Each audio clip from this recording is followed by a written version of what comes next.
The New We're York going to keep Times moving is famous forward about here it. on the show.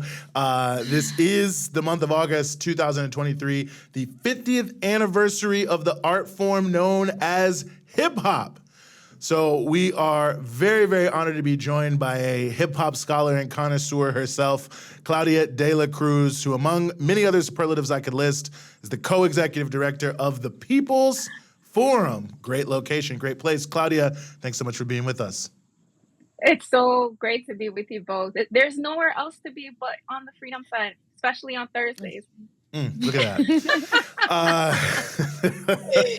That's a great endorsement. We need to quote that, and that'll just be one of our testimonials for the Well, listen, Claudia is also a theologian, so a testimonial is something she does very well, no doubt. But Claudia, the turn to hip hop, 50th anniversary, born in New York, born in the Bronx. I mean, talk to us about the birth of hip hop, the conditions it emerged from, and I don't know, how does something like this? It's so ubiquitous in our lives now, but of course, it didn't exist before August of 1973, really. So how does something like this, an art form like this, get birthed in a place like the South Bronx? I mean, I have to say, I'm from the People's Republic of the South Bronx, and that's something that we're very proud of, having given birth to hip hop. But I think one cannot speak about hip hop without speaking about its working class and roots of poverty, because that's exactly where it comes out of. I think speaking about the context is to speak about young people who created this art form out of resourcefulness, who were creative for Black and Caribbean young people, Puerto Ricans, Jamaicans, Black Americans, who were neglected by U.S. capitalism, the sons and daughters of immigrants who fled, most of them, economic and political destabilized countries because of U.S. imperialism, folks that came from the U.S. South because of the levels of exploitation that they experience. So these are the sons and daughters of these folks that are creating this art, and created a culture where young people were attempting to build community, to find ways of surviving violence, surviving poverty, displacement, and the many issues that they were facing in that community at that particular moment. You mentioned that the first jam on August 11th, 1973, who was organized by DJ Kool Herc, Jamaican, was at the request of his youngest sister, Cindy Campbell, who was asking to create this jam as a fundraiser to buy school supplies. So there is the class character of hip hop culture. I think it's also important to contextualize it in a larger sense as well. This is post civil rights era, post Black liberation movement. A lot of the leaders had been persecuted, assassinated, imprisoned. We're talking about, a huge global economic crisis that was there during the 1971, 1972, and was felt the hardest 1973. So we were witnessing the baby steps of what we know to be the monstrosity of neoliberalism. People were witnessing and experiencing the loss of school programs, the loss of jobs, the loss of manufacturing jobs in textiles and steel, the disappearance of unionized labor as well. And so the erosion of labor protection, which left a lot of workers more vulnerable to exploitation. It was turmoil. We had Nixon's war on drugs, the increase of surveillance, the beginnings of the prison industrial complex that profits from the dehumanization of people in prison. And so we see all of these economic and political and social realities kind of merge as immigrants from the Caribbean and the people displaced from the South come together in this neighborhood called the South Bronx. And it was kind of like a gumbo, it's a type of sancocho where you have these different cultures that were rooted in Black culture ultimately, the Black Caribbean and folks from the South, Black folks, poor folks. And so gave birth to hip hop as a mixture of, we're talking about the 50th year anniversary of hip hop. We should talk about the 50th year anniversary of salsa as well, because it was born in the same context. And so these folks were feeding each other. There's a really good film that's called From Mambo to Hip Hop that speaks to the breakdancers and the moves that they use and how that came out of Boogaloo and Mambo. And so there's a mixture of things, and creativity was there, but there was more than that, the sense of needing to survive, the need to survive the actual context that gave birth to hip hop. There's the reality also. A lot of people forget, there was a huge persecution of young people and criminalization of young people as well.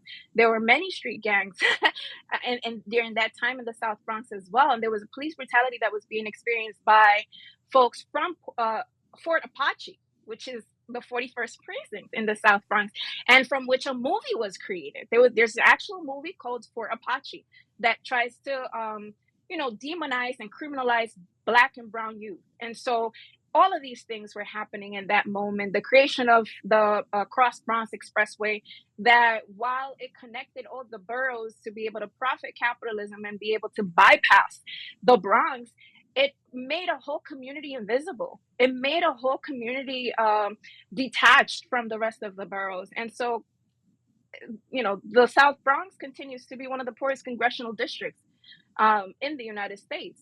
And that's not by coincidence. It was something that was built. First I have to say, because VJ really wants everybody to know that he has a favorite hip hop album, A Tribe Called Quest, People's Instinctive Travels in the Paths of Rhythm. Okay. So Can everybody I knows kick that is it? VJ. Okay. Yes, can. So I guess that's a good way to ask, for those who are watching who maybe are a bit younger or don't, know the hip hop of the 90s or the early 2000s or even before that, that has that sort of like conscious hip hop style to it. Who, throw some names out, Claudia. Like, who should people be going on, listening to? Some of our younger and maybe even older listeners as well. And on top of that, like, I also think there's an important element here, which is that what you're talking about is something that did challenge power. And we know that whenever anything challenges power, there is an attempt by capital to co-opt it. And we have also seen that happen with hip hop as well. So I'm curious if you could talk a little bit about that element of it. But, it hasn't been completely co-opted, but there has been an attempt, right, to like create a hip hop that is much more materialistic and very different from its roots. I can't. I'm going to give you the names in a bit, because you and Eugene need to start thinking about your own albums, because I want to hear what your albums are. I know you're ready. We've had this conversation, you and I. But I think it's important when we think about like the potential of hip hop, and I want to say the potential of hip hop. It's huge. There's a huge potential to be able to take hold of hip hop as a culture of resistance, precisely because of its origins. I want to make a distinction. There's a hip hop culture and there's a rap industry. Those are two different things. The hip hop culture is a lifestyle, I think. I think that there are many of us who are not necessarily producers of hip hop music, who are not dancers, who are not writers, right? Who are not necessarily engaged in the elements of hip hop, but consider ourselves to be hip hop because we come from the same origins as hip hop. Socially, politically, economically, we experienced a lot of what gave birth to hip hop as well. And so there's a difference. And I want to make that difference because the co-optation comes through the rap industry that was created. And we need to ask ourselves, who created the rap industry to serve what purpose, right? It was not the purpose of those who were seeking or had aspirations of wealth. It was not their purpose. If we think about what hip hop has become in terms of, cultural imperialism and how it has been utilized to be able to sell individualism, consumerism, like we need to be able to come to the realization that hip hop culture, the one that has been co-opted by the rap industry, does not serve poor folks. And most definitely, folks that are represented in the South Bronx today. And so when we think about reclaiming hip hop as a culture of resistance, we need to think about what is hip hop culture. Those of us could consider ourselves hip hop, those folks that are creating projects in the name of hip hop, those that are engaging in, hip hop education or hip hop scholarship. What are those things serving? That's a huge question. What are those things serving? I mean, are they serving to advance the struggles of poor people, of poor Black and brown people? Are they serving to uplift, you know, and provide a certain level of orientation? Is it to inspire and also move people to action? Because ultimately, hip hop served that in its moment. And a lot has changed in 50 years. And a lot of cooptation has happened in 50 years. And a lot of misusing hip hop has happened in 50 years. So we could learn from the origins of hip hop and the journey that hip hop has had and be able to kind of like start peeling the layers and saying we need to get back to hip hop as what it meant in that particular moment. And I think, you know, I had a friend that once told me hip hop is like the Dead Scrolls. If you go back and you uncover and you like open up the Dead Scrolls from the message, what does the message tell you? It's telling you what was happening in the South Bronx at that particular moment. You know, the sound of the police. You open it up. The police brutality, persecution. What will happen 50 years from now? What will be the hieroglyphics? What will be the Dead Scrolls that young people 50 years from now will open up and read? What is the message that hip hop is giving young people? And I think, you know, it has a lot of potential. Some folks would say hip hop is dead, you know, but I think it's not. I honestly don't think it is dead. I think it's a form that was presented to us to be utilized precisely as a tool of resistance. And so there's a lot that we need to do to be able to reclaim it. There's a lot that we need to do to be able to amplify folks that are doing the labor, the work that hip hop culture has taught us. But there's a lot of questioning that needs to happen in terms of our own positioning as folks that are hip hop in relationship to the political, social, and economic reality of our people. And in terms of the 5 albums, I mean, I got more than 5. Yeah, But that's okay. but 5 but in I'll no share. particular order. I actually hate top 5, 10, and 100 list of albums and movies. But anyway, I'm not gonna give it to you in order, and I'm glad you said that. But I love Wu Tang. I'm gonna say that again. I love Wu Tang. So Wu Tang Clan's 36 Chambers is one of my favorite. The Miseducation of Lauryn Hill is one of my favorite. Some people will not agree with me, but I'm from the Bronx, and there were a lot of Puerto Ricans involved in the creation of hip hop. So Big Pun, okay, Capital Punishment. Of course. Okay. See, I see your face. So I'm kind of like going, you're my rubric. DMX's It's Dark and Hell is Hot. Yes. And I like Star Rock.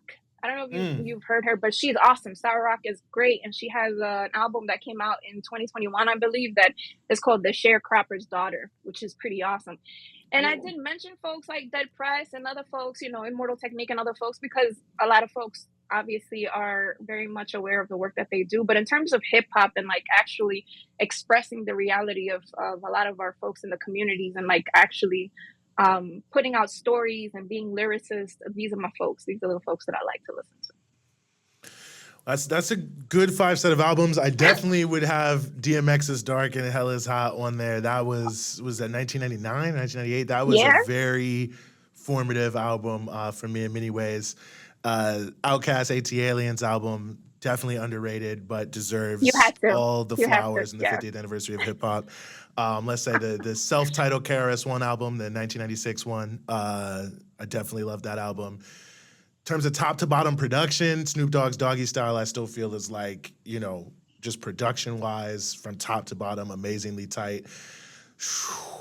Let me see. This is why I hate these things. I'll give you a sort of one that's out there. One Rifle Per Family by Bamboo.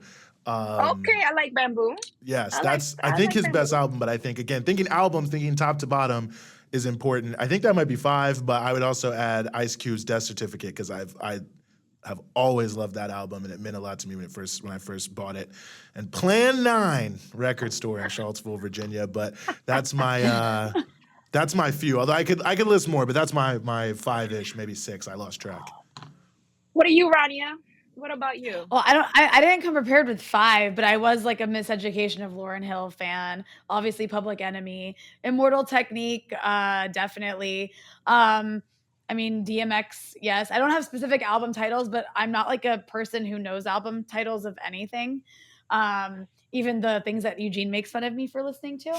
So I'll just throw that out there. But no, I hope people are hearing these names though and like writing them down, because there also is like a lot of history in this. And it can be like really radicalizing to like hear, you know, songs from the late 90s, early 2000s specifically, like which I kind of, you know, grew up listening to, that have Mm-hmm. political context to them and have local context to them, that like people can speak to. And one thing I really like that you talked about, Claudia, is you mentioned a lot of like different parts of the world and what you said. And I think it's also important to acknowledge that hip hop, the sort of conscious hip hop from the US, has definitely had an impact around the world. I know for a fact, even in the Middle East, there's a lot of Middle Mm-hmm. Eastern political artists, Palestinian artists, for example, who learned English listening to that sort of music. Mm-hmm. Learned English like listening to like Tupac and to like all of these different artists, and then became, you know, artists themselves and sort of tried to do the Arabic version of all of that.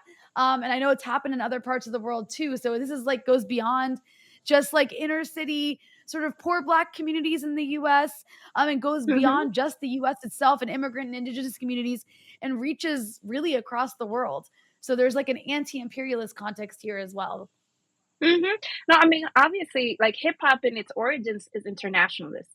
I mean, it's Caribbean, it's Afro diasporic. Like so Mm. it touches people all over the world precisely because of its roots. Just like soul did, I think like funk has, like salsa, but like all of these culture expressions that are very much rooted in an international community, you know, and it also has made it really easy to be commercialized precisely because of that. It's made it Mm. really easy to be, you know, become a commodity precisely because it is an international way of communicating. I think that in the work that I did for a while with folks that are engaged in the hip hop culture, one of the things that connected people were precisely the albums, the songs, the lyrics of folks that were creating the, you know, creating this type of art form. It, it's it's valuable to be able to have that level of connection worldwide. It becomes a disadvantage again when that level of commercialization happens, that benefits again the industries and the folks who own these industries that ultimately are the ones also creating the narrative, and the narrative is always going to be to advance capitalism, and so it becomes a tool for those who are oppressing. It becomes a benefit. It becomes something that they are not willing to let go of, in fact, that they hold, and then they control how it's crafted, how it's shaped, how it's amplified. And that's where the problem lies. I think that there is a lot of, again, potential in the hip hop culture if we're able to take it back as a culture of resistance. If we're able to understand and think about it as, you know, part of a legacy that was connected to a certain context. And we have a context today that folks that are creating art need to respond to or need to be engaged in, and need to be able to see what is their position and what changes, what interventions, what contributions they could make to be able to advance the struggles of the people and the communities that they're coming out of. Well taken points on many, many different levels. And I think that there's so much to dig into here. I know that you were actually able to teach a class, Claudia, that got a lot deeper into all of this. I think it's available on YouTube somewhere. I wish I would have looked it up there, but just search Claudia De La Cruz hip hop. I'm sure you'll find it somehow, some way. I also will just say this, since we're talking about albums, Functified by the Brat. One of the most Yes, underrated albums, I right? like it. Chicago, let's I like go. it. You know what I'm saying? I What like a it. deeply underrated album. I have to say, if we're gonna go into the, I love Nas Illmatic. Like after Mm. that, we could talk about what has happened. But Illmatic is legendary. Oh, of course. Of course. Okay. One of the great intros too Also, of all. Yeah. One of the Listen, greatest. and you know, Nas is kind of look. After that album, he couldn't find a good beat for like 25 years, but you know, he's come back I mean, around. he gave his best, I think, right there. You know, I think yeah. You never know. There's so many connections, you know. I mentioned that KRS-One album, you know, and if you listen to it, if anyone listens to it, it's called KRS from '96, you hear Busta Rhymes not rapping, but he's just all over the album. So he was just in the studio. And I was like, wow, what was going on? And I looked, and it was like 3 months before he released his first album, which was obviously fantastic and in many ways changed the game. And even just to think, like, what's the process of like this hip hop legend so established at the time to have Busta Rhymes totally unknown in the studio, so much energy coming off the record to drop something. It's just the process of making music, I think, is beautiful. Anyway, we can talk about this all day. I know you don't have all day. You're a very busy person doing many different fantastic things in this country and all around the world. Claudia De La Cruz, co-executive director of the People's Forum, thank you so much for giving us some of your time here in the Freedom Side. Thank you. Thank you for having me.